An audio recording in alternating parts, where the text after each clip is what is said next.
Bismillahirrahmanirrahim. Pertanyaannya, apakah sah hajinya orang yang tidak melakukan ihram dari miqat yang telah ditentukan oleh Rasulullah, seperti jemaah haji Indonesia yang melakukan ihram dari Jeddah? Jika sah, apakah wajib membayar dam? Baik, ini pertanyaan yang hampir setiap tahun kita bimbing ibadah haji.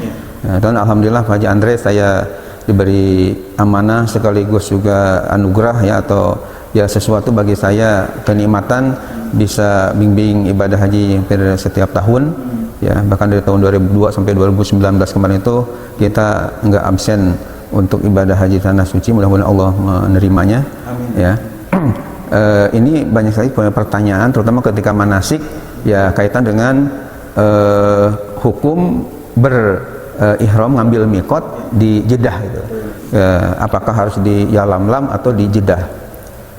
Nah, masalahnya karena orang Indonesia ini miqatnya tidak ditentukan seperti yang dijelaskan ya, katakanlah dalam sebuah ya hadis Nabi. Nah, sehingga para ulama dalam memberikan hukum itu bisa istilahnya melakukannya di 3 lokasi. Artinya yang pertama dari mulai kita katakanlah berangkat dari airport itu sudah kita istilahnya berihram ya. Yang kedua, ketika kita ada di atas pesawat namanya Yalamlam itu sudah kita bisa berihram. Nah, yang ketiga setelah kita turun di King Abdul Aziz di Jeddah baru mengambil miqat ya ihram gitu. Nah, ini sesuai dengan keputusan Majelis Ulama.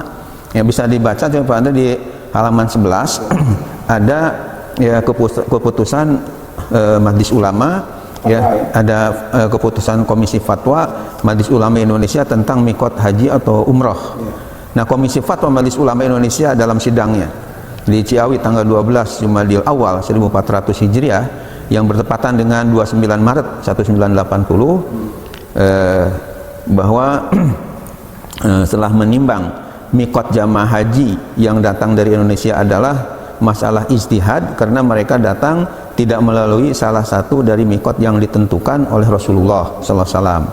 Yang kedua, pendapat-pendapat mujtahidin tentang masalah miqat ya. Miqat itu mungkin di antara pemirsa ada yang masih bertanya-tanya, karena waktu saya diberi amanah oleh ya NRA Group ya untuk memberi manasik di Kalimantan Timur atau tempatnya di ya, ya daerah Balikpapan sana, ada ibu-ibu yang nanya ya, katanya Pak Kiai itu miqat itu apa sih ya, karena kan ini bahasa Arab dan istilah dalam ibadah haji manasik ya.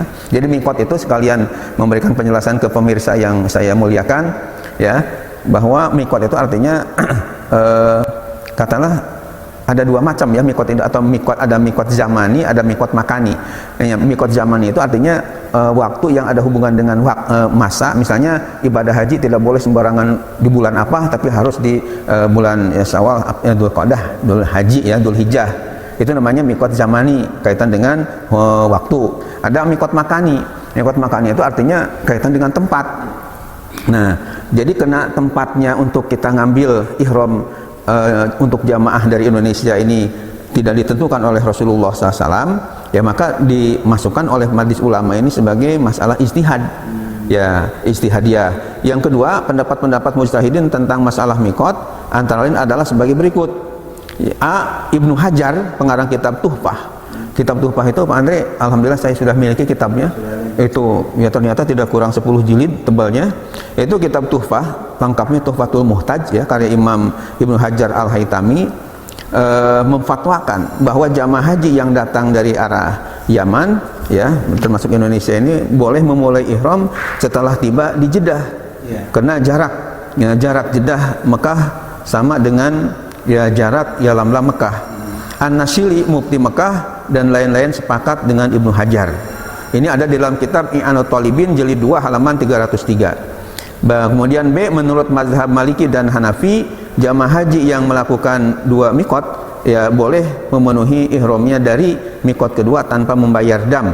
Ini ada dalam fikih Mazhabul Arba'ah halaman 640. Kemudian yang C, menurut Imam Ibnu Hazm, jamaah haji yang tidak melalui salah satu mikot boleh memulai ihram dari mana ia suka, baik dari darat maupun dari laut. Ini fikih sunnah halaman 653.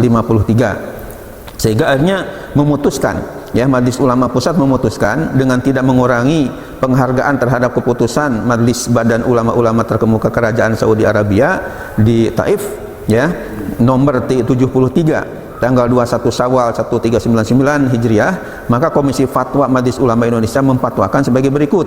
1. Jamaah haji Indonesia baik melalui laut maupun darat boleh memulai ihramnya dari Jeddah tanpa wajib membayar dam. Yang kedua, jemaah haji Indonesia yang akan meneruskan perjalanan lebih dahulu ke Madinah akan memulai ihramnya dari Zulhulaifah atau Bir Ali. Ya, itu diputuskan oleh Komisi Majelis Ulama Indonesia Pusat, ya, yang ketuanya waktu itu Kiai Haji Muhammad Syukri Ghazali, sekretarisnya Haji Mustari Yusuf LA.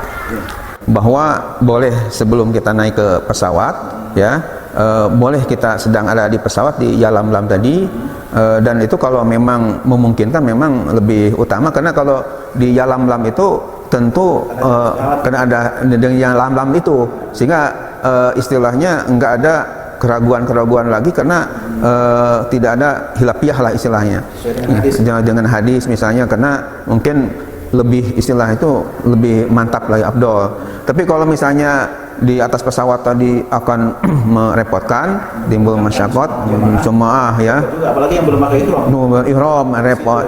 Nah, sehingga ada fatwa ulama semacam Ibnu Hajar Al-Haytami ini dengan An-Nasyili Mufti Mekah waktu itu memfatwakan boleh di Jeddah tadi. Subhanallah walhamdulillah wa la